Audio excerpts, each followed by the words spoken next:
stool is messed up. When Letitia King walks into her apartment, she says she feels disgusted. I mean, I do all I can do, and I'm tired of it now. I've been here 5 years, and they don't really, She lives in the Macon Garden Apartments in West Macon. That's a HUD Section 8 subsidized housing unit for low-income tenants. King says her toilet started backing up 3 months ago. She called maintenance and visited the front office, but so far, no one showed up to fix it.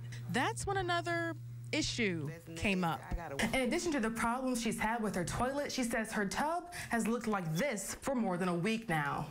That's raw sewage from her toilet and her neighbor's toilet coming into the apartment she shares with her 1-year-old. It's real bad. I'm gonna have to get some Clorox and just do what I got to do to make it better, because this right here is just disgusting. If you look at federal inspection scores for Section 8 housing, Macon Garden is the worst apartment complex in Macon. In 2011, it received a score of 35. The next year, it got a 57. And your tax dollars help pay the rent through federal subsidies for low-income Section 8 housing. It's coming out from behind there. It's wet, all that wet. It wet there where your feet's at. Then eventually it's gonna come up on here.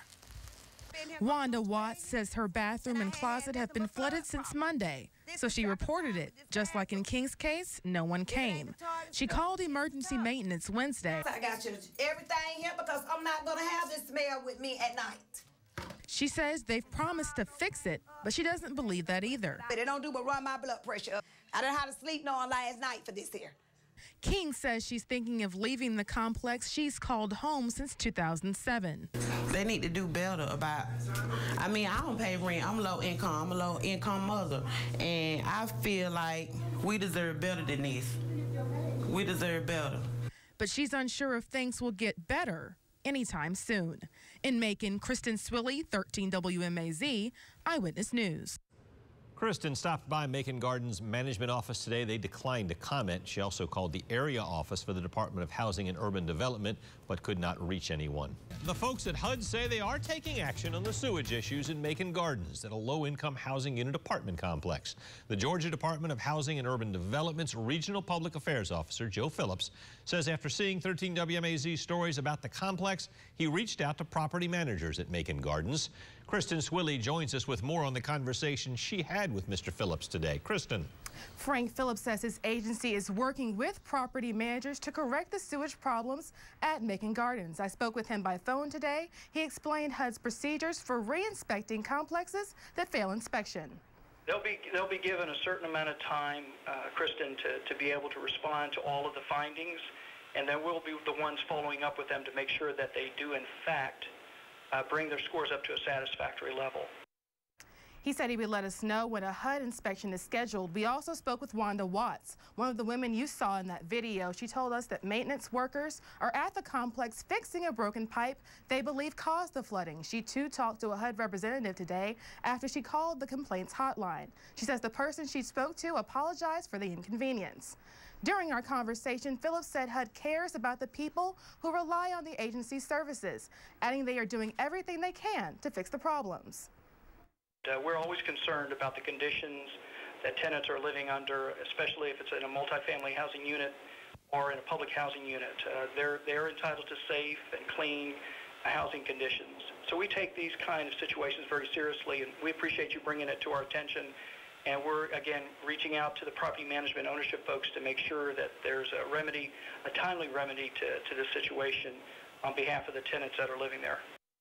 In 2011, Macon Gardens got a score of 35 out of 100. We found out from online records it took nearly a year and a half for HUD to conduct another inspection. In 2012, the complex got another failing score of 57, but HUD hasn't been back in almost 16 months. Thomas Jackson says he has lived in the complex for 20 years, but has never been selected for inspection. He said a neighbor's apartment was inspected today, and they took a look at holes in walls and ripped up baseboards. In Jackson's own apartment, he has to use pliers to turn on his shower, since both knobs are missing. He can't turn it off completely. He says it's been that way for more than a year, and his living room floor consistently floods with water. But Jackson says when he told management about those problems, they simply told him help was on the way. The last time the lady told me it wasn't going to take that long. They were waiting for some parts, and each time I went up there, it said the parts didn't make it, so I just stopped asking. Jackson says that conversation about fixing his shower happened more than a year ago. Since then, he has to bathe with water from his sink instead. We'll have more on what happened today at Macon Gardens when we hear back. Macon Gardens has 4 weeks to fix problems found during a February 25th inspection. That's according to HUD spokesman Joe Phillips. Now, initially, HUD gave property managers until April 12th, but they were granted an extension through May 9th. Today, tenants told Kristen Swilley they see very few signs of improvement. I don't know. It's unreal. It's just unreal. Beverly Davis says she moved into the Macon Gardens apartment complex nearly 3 years ago, and the problems there are still hard to wrap her head around. They include electrical issues, bugs, and plumbing problems. With it being up underneath HUD, it would seem that something different would be taking place because it is the government, and the government, I can't see how they allow us to live in situations like this. I really liked this when I first moved in here. All it was just like this when I moved in here. Oscar DeShazer, who lives beneath Davis, says his smoke alarm has been broken for more than a year. He says maintenance workers removed his old one but have yet to install a new one. I found similar issues at Thomas Jackson's apartment. I introduced you to him in a story February 25th.